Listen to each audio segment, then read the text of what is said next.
Nadaljevanje dela samostanskih šol je vzpostavitev semenišča v Gornjem Gradu, vzpostavi ga škof Janez Tavčar, in sicer leta 1589 on zapiše, da se tam šola 16 študentov pod vodstvom 6 profesorjev. In poudarim, to je treba imeti za začetek visokega šolstva na Slovenskem.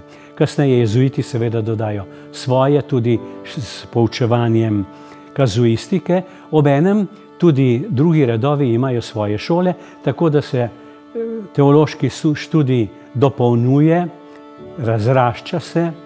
Svojevrsten prelom je pa spet seveda konec 18. stoletja z nastopom cesarja Jožefa II. On namreč ukine se semenišča, škofijska in redovna, vzpostavi centralna semenišča.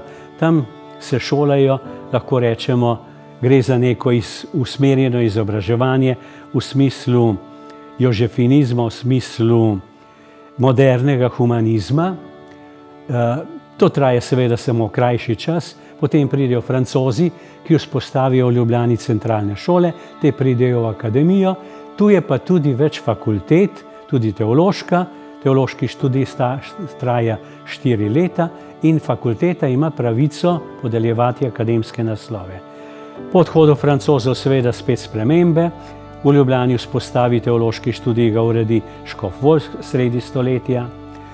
Ključnega pomena je spet seveda dogodek v Mariboru, škof Slomšek tja preseli škofijski sedež in vzpostavi bogoslovni študij, in to so tisti koraki, ki počasi napeljujejo pot do ustanovitve Ljubljanske univerze in z njo teološke fakultete.